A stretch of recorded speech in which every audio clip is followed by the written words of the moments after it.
Welcome to the J. Scott Outdoors podcast. Today we've got a good friend of mine, Krogh of Mogollon Rim Outfitters. Greg, how you doing? I'm doing good, Jay. How you doing?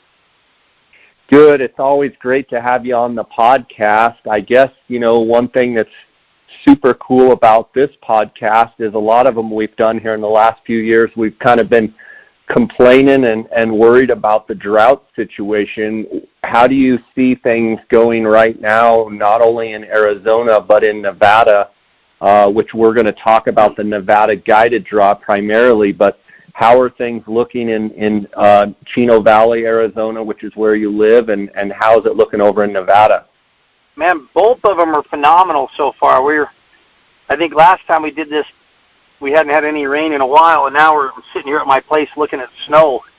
So it's been a while since we've had a good winter like this, and I think Nevada's even doing better than we are, believe it or not. So I'm really excited about this upcoming year. I was just talking to one of my guides earlier today about how much fun it would have been to have taken the kind of age class of bucks we took last year if it could have just been this year, with the kind of antler growth I think they would have had. Yeah, so talk about last year, specifically the mule deer in Nevada, since we're going to dive into that. Talk about how that season went, and, was it as droughty and as bad as a lot of the deer hunts in Arizona, or how did you fare on those hunts as far as quality, not only what you guys shot, but what you saw across the board as far as antler size last season? It was funny last year. Arizona, I thought, was really down, but I think there was parts, specifically Nevada, the desert unit was really down. The 241s to 245 antler growth was definitely way down. We shot a buck last year that was, I think he went like 206 or 207, and he was 34 wide. And I think the year before, he was probably at least a minimum of 20 to 25 inches bigger the year before. So it definitely affected the antler growth. I mean, it was still a big deer, and they still got their frames. They just weren't as long tined. He still had lots of mass, and then we shot another deer in Nevada that was probably 36 inches wide, and that deer we've had video of the last 2 years that actually Jason Campbell filmed him the last 2 years on the late hunt, and he was considerably bigger and quite a bit wider even. And then the year we killed him last year, I think he still went 36. So it wasn't like Arizona where we were completely missing back ends on the elk, but it was definitely down, And then you had other units last year in Nevada where like 231 seemed to have phenomenal antler growth last year. So it was a little bit spotty. I mean, not a little bit spotty, but a little bit uneven. Some units were pretty tough, and other units were great. So it just kind of depended on the unit. But I think this year over there, I think they're all going to be good. We're getting hammered with snow over there. So, Greg, in Nevada, they've got what's called a guide draw, or if you put in with an outfitter such as yourself, you actually have a little bit better odds of drawing. And then they also have the general mule deer draw. Talk a little bit about both draws, and from your perspective, when you talk to clients, why you try and push them towards the guided portion of the draw. Well, we have a regular draw that takes place in April, and then we have the guided draw, the non-resident guided draw that takes place right now. And the guided draw, non-resident guided draw that's going on right now and it's open for about another month, that draw is only for rifle deer hunts. So it's still important to, we still need to talk about the other draw because that's where we do all of our archery deer and our muzzleloader deer. But as far as the guided draw, it's a really good opportunity for someone that doesn't bow hunt or muzzleloader hunt, because what it does is it increases our odds in some units by 4 times. Still not great odds, but even the really tough units that, say, the top unit of the state that might be a 1% draw, it might go to a 4% draw, which is, a huge difference. And then in some of the lesser units, it's even more than 4 times easier. So it definitely increases your odds. The only thing about it is when you draw the tag, it's only valid to be with that guide or one of his sub-guides. So it's not something you can go and do on your own. So, but if you're planning on going with a guide, it's a great opportunity because it really does increase your odds. And Greg, how do you handle everything as far as if someone gives you a call or sends you an email, you basically have a form that you send them, and it's a contract, right, between you and the hunter, and then that gives you the right to put them in as the outfitter. And so then tell me how that works. Well, they've made it a lot easier this starting last year. A new company's taking on. What they've done is, if I apply them, we still have to do a power of attorney form, and I send it out, and they have to go get it notarized. But they also have another option now where they can contact me, either the phone or the email, and what I can do is send them a link, and then they just type in my password and my guide's license number, and takes them to my page, and then I give them my PIN number, and then they can apply without having to do the power of attorney anymore. Oh, that's great. So it makes it a lot easier. I just send them an email. We talk about it. They decide they want to do it. I send them an email. They click on the hyperlink.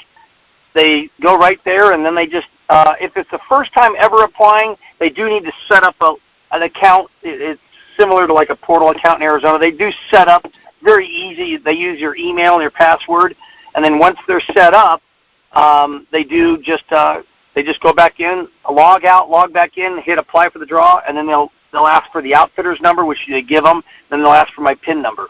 And it makes a very easy process now. Okay, that's good. I want to talk to you about draw strategy that you talk with your clients, whether they're a swing for the fence or an opportunity. But before we do that, talk a little bit about how points play into the guided draw and the regular draw, and if it's still the same. Could you have been a guy that's been applying for Nevada and have 6 or 8 points, and all of a sudden now you want to go into the guided draw, and do those points cross over? How does that work? Yeah, the points are transferable. It's good for, they just transfer whether you do the regular draw or the guided draw. And the way their system works is it's a little bit different. I'm not really crazy about their system in the sense that they don't set aside tags for the top point holders, like a bonus point pass like Arizona does, where, the top, say, half of the, or what is it in Arizona? It's 20% for non-residents. Yeah. 10%. 20%. So they don't do that there. It's more of a random draw, but bonus points give you more opportunity. So if you have 10, they square your points in Nevada. So if you have 10 bonus points, that gives you 100 chances in the draw, which obviously, if it's someone putting in for the first time and he only has, or someone in the beginning phase that has, say, 2 points, they're going to have 4 balls in the hopper, if you will, versus 100. So bonus points are very important, and they're definitely reflective in when we look at who draws and doesn't. But there is that outside chance you could also draw with 0, and that's what Nevada does not want to go away from, is they like that way that you can draw a random tag with 0 points, technically. So when you're talking to people, there's 2 strategies, I believe, that you have. Talk about those draw strategies and how you go about that when communicating with your clients. Well, what we do is I kind of create an account with everybody and set up something, so I'll send them a reminder every year, and in it I've got a little bit of background on each particular person, and I'll send out 2 draw strategies. Basically, the first one they'll get an email from me, and it'll say, these are the 2 ways we suggest applying. The first one is for your swing for the fence kind of guy that has an awful lot of points and maybe has already killed several really big mule deer, and they're only wanting to go in the top premium spot. They don't care if it takes them 25 years to draw it. And then we have another system where another set of application, which we still apply those top 3, but we take one of the top 4 unit choices out, and we add 2 more on the back end that are easier to draw. They're still not easy. You're still talking about a 15 to 20% draw, but it's a much more realistic draw than the other ones.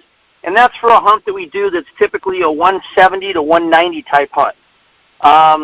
And it's still a premium unit. In fact, it's the same unit that's one of the toughest to draw in Nevada 2 weeks later in the rut. You don't get to hunt them in the rut. So we have an early hunt in that unit, then there's a mid hunt in that unit, and then if you apply for the rut, there's only 1 tag in that unit. So it's not that it's an area that doesn't have good genetics. It's just you're just not getting to hunt it in the rut. It'd be kind of like drawing the strip. You'd much rather have it on those years it's later in the rut versus maybe going up there in late October and having to hunt it for a week. But you're still in an area that has big bucks and you can still produce them, but it turns into more of a 170 to a 190 class hunt.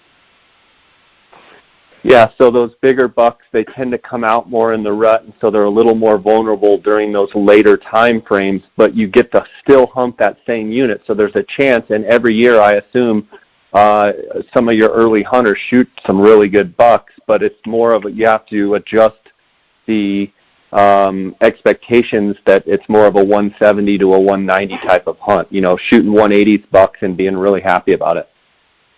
Yeah, and like I said, there's been years where we've shot bigger bucks on the early hunt than we did on the rut hunt. I'm not saying it can. It's just if you're, obviously you're going to have over the long haul, we're going to kill the bigger bucks on the rut hunt, on that rifle hunt. But right. It's not, in my opinion, it's worth for the guys that don't have a ton of points.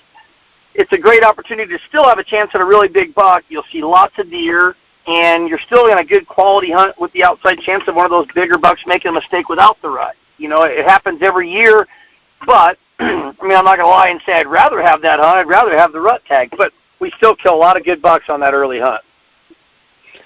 Greg, talk a little bit about your guides and the quality of guides that you've had for a long period of time, and talk about how important having those guides and having guys that, you can send people out with and really trust their ability to, find these big mule deer. Paul Stewart, he's been with me the longest, and Paul's, my age, and so I've got somebody like Paul that's been with me forever, that's so experienced. He's been guiding for probably 30 years, and, you can send him with anybody. I can honestly say I've never had a complaint on Paul ever. He's just phenomenal. Yeah. And then in the last 3 or 4 years, I've hired 4 new guys that are all much younger, in their, mid-20s. And, man, I was so hesitant about it at first, and I'm kind of older school, and I just kept thinking, man, these guys, at that age, there's just no way they're going to be as good as what I would want them to be, and I've just been blown away, They're teaching me stuff, it's amazing. They're so aggressive, they're so gung-ho, and they're just, the technological part of it, just as far as phone apps, using map programs, and, how to get into place. We used to do, you remember old school, we used to go in there and have to, hike our way in with a GPS and then, mark the spots and follow breadcrumbs to get in there in the dark. And now these guys are showing me apps with phones where they can show me where the buck is, in the dark on an app, and then walk a route in there, where you could go in there with zero visibility. And that's something that we never used to do. I can remember years ago outglassing up a bull in maybe a new area that we hadn't been in a lot, and you find a bull and just having no way to get in there in the dark because we just couldn't figure out a way to do it in the pitch black, And now, with these guys, they'll find a deer, and I'll go to them with stuff. And now I've figured out the programs, but in the beginning, 3 years ago, I'd go to them with an app and have them show me how to do it, So they're really good. They're just so aggressive.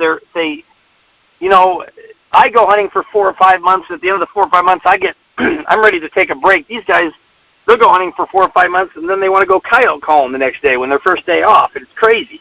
They're just ate up with it. So I'm really lucky. I've got Jeff Rowe, Matt Kelly, Sergio Scarth, and then Taylor Price has helped me quite a bit in Nevada last year. And I don't think there's 4 better guys out there. I'm ecstatic. I hope they never leave. That's awesome. Well, congratulations for finding those guys, and it's always great. The young guys keep pushing us older guys, and it's always great to have that, youthful spirit and the go-get-'em attitude. Let's talk a little bit about the units that you like to guide in, and it's no secret the units that you like, but talk a little bit about each one. And as you do, I may have questions as you're talking about them. Yeah, we basically are hunting the top 3 units, at least in my opinion, the top 3 units, and then top 4, and then the dates kind of vary. We hunt 241 to 245, which is an extremely difficult hunt to draw. There's about 4 tags in it on the guide draw, and it's got everything from pines all the way down to creosote flat Joshua Tree Desert, and it's a huge area. Starts north of Vegas and goes all the way up to, basically almost to Pioche, up to Panaca. Phenomenal area. I think that unit is more dependent on moisture than some of the other units because it's very arid, but when it gets a good wet year like this, it usually explodes. That's got probably the top end bucks in the state, in my opinion. A little bit tougher hunt, quite a bit lower densities of deer. Now, does it have both the early and the later season, that 241 to 245, or does it just have one or the other? It just has the general one, which goes from October 5th until the 31st. So it does not go into, like, it used to years ago go all the way into, like, November 8th, but it doesn't do that anymore. And I think that's a big part of why it consistently produces such big deer because, you know how it is. Without the rut, these deer make it. You know, the majority of them make it. And when you have a rut hunt, it starts to take its toll over the years. And then you almost need the rut in order to find a big buck.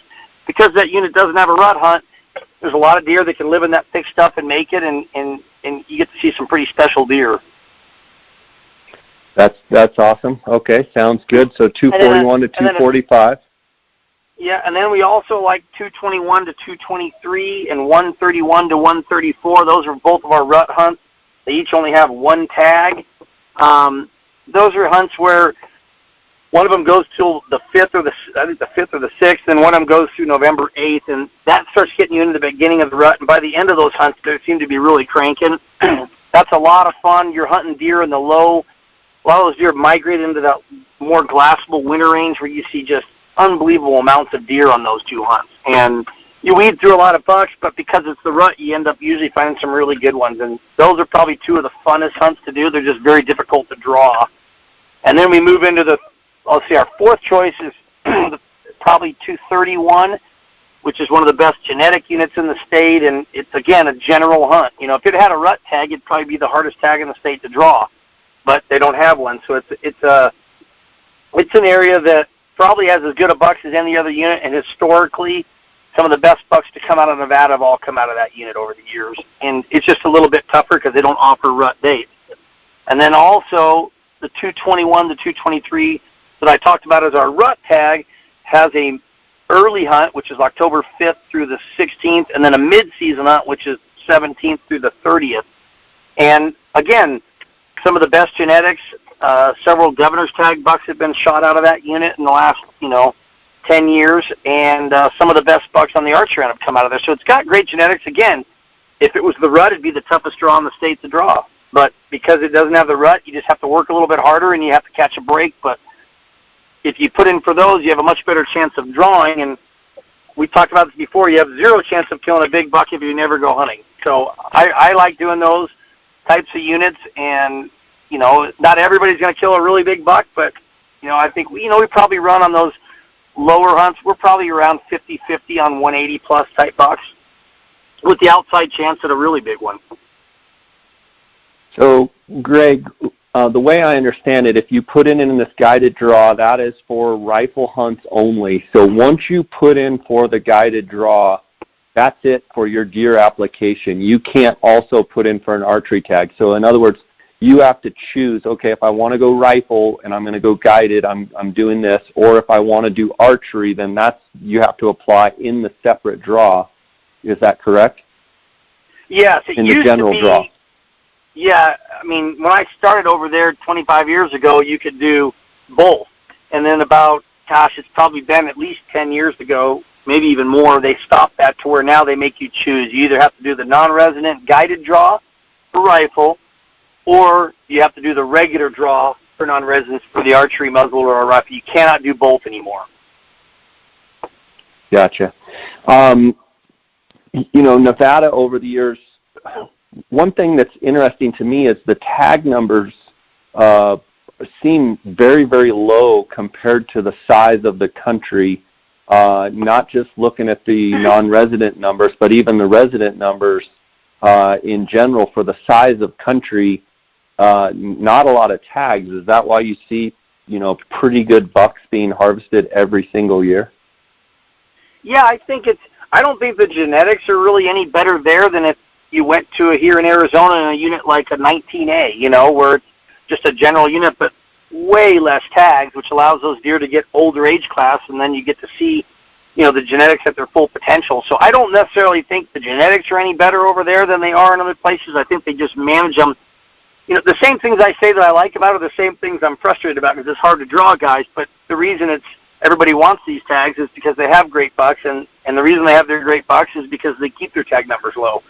So it's one of those things that, the very thing you like about it is the very thing that's so frustrating also. Yeah, so the draw period just opened on February 11th, and I believe it closes on March the 4th, and then the drawing takes place on the 13th, I believe, of March.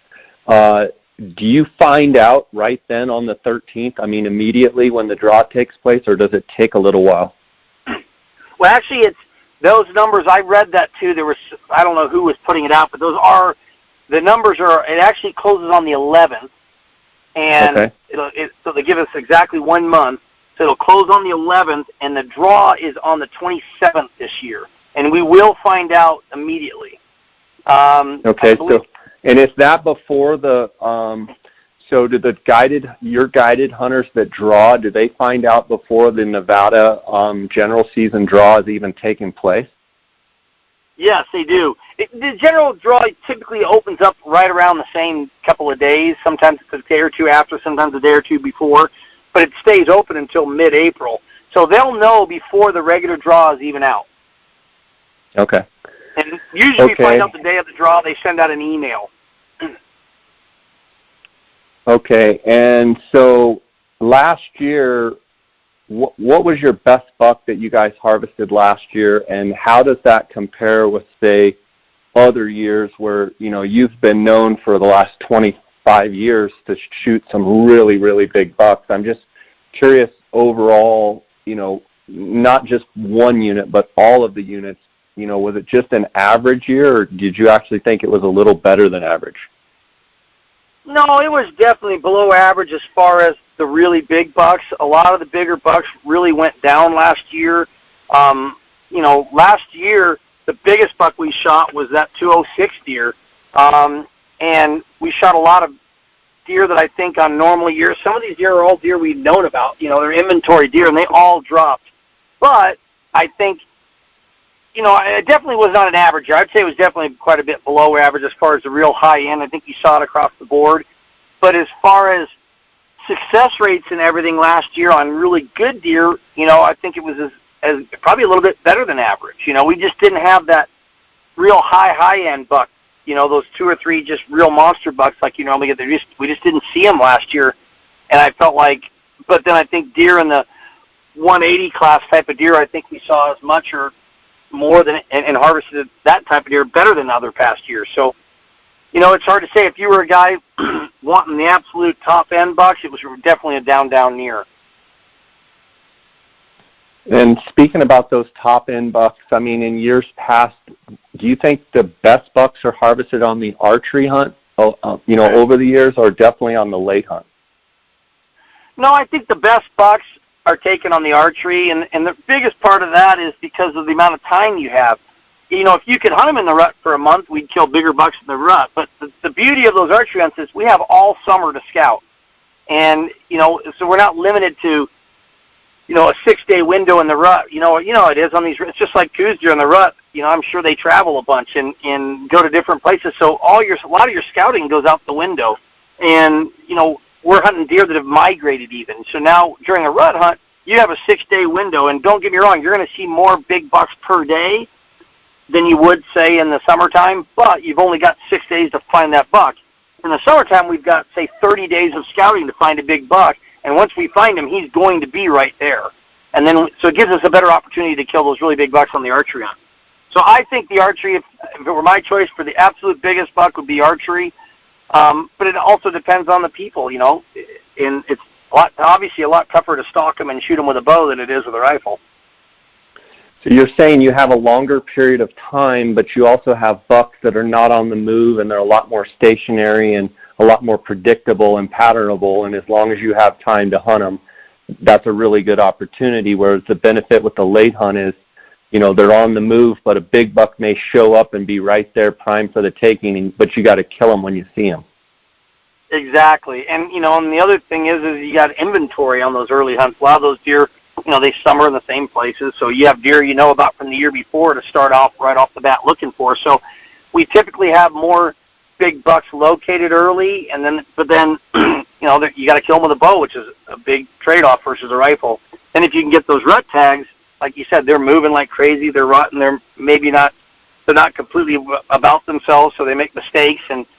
But you have a 6-day window to get it done, and you know how that goes. 6 days can go by in a hurry. So I think if I could choose, I would probably pick an archery hunt. But other than that, if you're not a bow hunter, those rifle hunts are phenomenal. Yeah, and so those early season rifle hunts that you also have here in this guided draw, bucks that you know about in the summer, some of these big giants, you know how there's that time frame after they shed their velvet. Do you find a lot of those bucks in the same areas and maybe catch a buck or two on those early rifle hunts, or are they in that transition period where they've already moved out of that summer range and they're really hard to find? No, we definitely take most of the bucks, that I shouldn't say most, at least half of them are bucks we know about. Jeff Rowe did a phenomenal job of getting a buck killed on the early rifle hunt that was a buck we were hunting during the archery hunt, and then Matt Kelly did the same thing. He harvested a buck that was a buck we've been trying to kill for 2 years, and he was in the exact same place. Both those bucks were killed within a mile of where we hunted them all the last couple of archery seasons. And then Sergio took a guy in the other unit and harvested a buck that Taylor and Matt had been hunting during the archery hunt and just never got him killed, but were on him every day. And so Sergio went in there and was able to take him on opening day. So you definitely have a window in that beginning. It's kind of a trade-off. A lot of people ask if they should go early or late. If you go late, you might get lucky and catch some pre-rut. But if you go early, you're hunting bucks that we already know about. They're much more difficult to find that time of year. As you know, when they get hard-horn, they start getting a lot more nocturnal.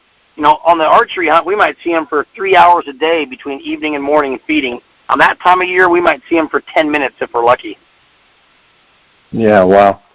I want to take just a quick second here, Greg, and thank the sponsors of the podcast. I want to thank GoHunt.com. Cody Nelson, my friend of 20-plus years, is the optics manager, and I call him the glassing guru. He's the optics manager at GoHunt.com. And if you call Cody directly, you can get a hold of him at 702-847-8747. He's at extension 2, or you can email him at optics@GoHunt.com. I want to thank them for their sponsorship. I also want to remind you guys that this is application season, and if you want to use the best Western hunting resource out there for draw odds, including this Nevada guided draw as well as the general and regular draw odds, they're out there. Go to gohunt.com/JScott, and you're going to get a $50 Go Hunt Gear Shop gift card that you can immediately start spending that $50 there. I want to thank them for their sponsorship. I'll also link this up in the show notes. I want to thank KUIU, that's KUIU.com, KUIU Ultralight Hunting. That's the gear that I wear on my hunts. Go to KUIU.com to check out more. CanyonCoolers.com, based right out of Flagstaff, Arizona. Use the JScott19 promo code. You're going to get a 10% discount. Phonescope.com, which is the digiscoping device I use for all the videos and photos on my Instagram page. Use the JScott19 promo code. You're going to get a 10% discount. And then onxmaps.com. You heard Greg talk earlier about apps on your phone that these young guides of his are using. I'm betting they're using the onX Maps, and it's fun because you can literally say, I'm looking at a buck, and you can text that to your partner, and literally he can walk right to the buck. Use the JScott19 promo code. You're going to get a 20% discount. Greg, so from all indication, you're thinking that this could be a really good year. My question is, are there some bucks out there, holdover bucks? Do you think there's more bucks that maybe got a pass last year, or the same as is it normal, or is it possible that there's bucks that maybe were smaller last year because of the drought that could be really, really big deer and blow up this year with the right moisture conditions?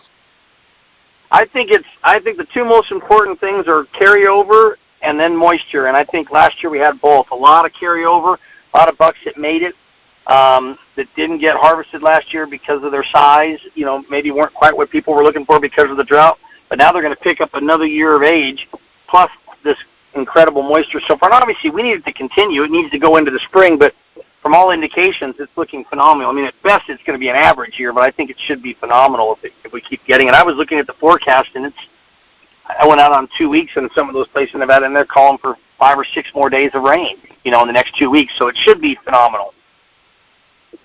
That's great. Obviously, we just ended the Arizona application period. Actually, I think we're doing this, February 13th. They extended it 1 day till tonight at midnight, I believe. I guess there was some problems with the computer, and so they extended it a day. You do and have done a lot of guiding in Arizona. Elk is your big thing in Arizona, but you do other animals as well. What is your outlook for Arizona elk, and how optimistic are you for this coming season in Arizona? I think it's a lot like Nevada. We were I do a lot in Unit 23 in Arizona, and last year was, definitely a down year, and we managed to dig up one good bull. But man, we saw a lot of bulls that were either weak, because of their antler, because of the feed, their antlers are weak. A lot of broken bulls from last year, so a lot of big bulls made it through last year, way more than normal. And then when you throw on the moisture they're getting this year, I think you're going to see an explosion in Arizona. I mean, the other units we hunt, all of them did really good. Surprisingly, last year I thought units like 6A had pretty good antler growth, which it's not really known for, but that was some of the better antler growth I'd seen, and I have no idea. I can't explain it, but last year it seemed like the tine length was really good on the 6A, which was, I don't know. Did you get to hunt that all for whitetails or anything last year for coos deer? No, I didn't. But interesting that you had good antler growth. It's maybe they had some browse that they found somewhere and poured it on over the summer. I don't know. That's interesting. Yeah, I was expecting the worst, and it was one of our better archery years over there. I was kind of surprised, and not like older age class bulls. Like we shot one fairly young bull that went over 350. It was all, and he got there because of tine length on the back end, which was. Then you look at everywhere else we went and looked around. It was horrible. So who knows? There were just. I think there must have been some kind of a pocket where they were getting some feed or some range that we didn't get in other places. But I think overall this year should be phenomenal. It's just. I can't remember. I don't know about you, but I can't remember this kind of moisture for this extended and long. And then we had, if you remember, we had a record October as well. So I think going into the winter with a great monsoon, everything was healthy going in, and then now with this, I think it should be really good. Speaking of that as well, if for whatever reason I don't get you back on the podcast, talk a little bit about Nevada elk. You guys have routinely shot great bulls over in Nevada. Talk a little bit about Nevada elk and how that works and how the draw works and what have you with that. Yeah, Nevada's, again, it's a lot like the deer, just real low numbers of tags, and compared to other states. So because of it, they have really good, they just have a lot of, you see a lot of really mature animals on those elk hunts. We typically do the 111 to 115, 221, 222, and 223, not necessarily in that order. I'd probably say 221 to 223, then 231, and then 111 to 115 in that order. The late general and late hunts that are in November, they call their early hunt is November. They don't have a rifle rut tag in those premium units. And then they have a late hunt that goes into December. Both of those are excellent hunts. A lot of people get worried about it being a general late season, but with the low numbers of tags, it's typically a really, really good hunt. So I really enjoy doing those elk hunts over there. The archery hunts are phenomenal. Their seasons are they're over 3 weeks long, so you get a lot of time to hunt, a lot of great bulls. So, and I think that draw typically ends mid-April. So it opens up the end of March and goes through mid-April to apply. And I think they're going to have a really good. The elk obviously are just like the deer. With this kind of moisture, it should be a really good year. Good. So anybody that's interested in putting in for the Nevada rifle mule deer for non-resident draw, they can reach out to you. But as well, if they want to pick your brain about elk and such, I want to give you a chance to let the listeners know where they can reach you, and then I'll link that up in the show notes of the podcast as well. Probably the two easiest way are to email me. You can do it through my website at MogollonRimOutfitters.com. You can email me and I can get in touch with you that way, or you can go to on Instagram, which is I don't even know how to say it. With Greg_Krogh, and you can direct message me there, and I check on those daily. And I've been doing a lot of sending, and I can email you. Just when you direct message me and you're interested in, make sure you put your email in the direct message, and I'll send you over the information that you'll need. And if you need to talk to me, they can call me directly at 775-962-1721. I'd be happy to talk to them about it. Buddy, it's always great having you on. Again, it's you're one of those guys. We're getting to be where we're old school. We're the older guys, but it's you continually produce awesome animals, and it's always great seeing you. When it seems like I bump into you at random times, but you've always been a good friend, and I appreciate the hard work that you guys put in, and the success that you guys have, and the big animals that you put down, and your passion. Even though we're getting a little older, we still love it, don't we? Oh man.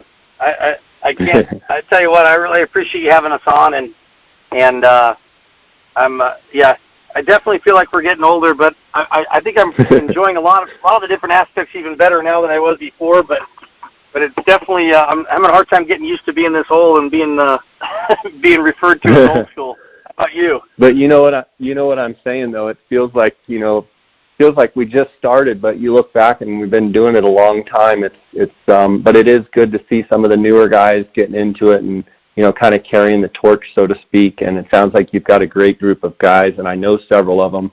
So I want to commend you on that, for being able to, it doesn't surprise me that those guys want to be right there with you, learning from, one of the best outfitters, that, these states have ever seen. So, any final thoughts or anything that you feel like we missed or you want to pass on, feel free to say that right now. I think we covered it all. Just thanks again for having us on. I really appreciate it. All right, buddy. I'll link up your phone number and the website and your Instagram page on the show notes. I want to remind the listeners out there, I don't know if Greg's going to be there, but I'm actually going to go to the Western Hunting Expo in Salt Lake Friday and Saturday this coming week. I believe it's, the 16th, 15th, 16th, 17th, something like that. So look me up if you guys are in Salt Lake City. Would love to reach out and say hello. And just appreciate all the support that the listeners give this podcast. So, Greg, God bless, buddy. I'll talk to you later, okay? All right. Take care.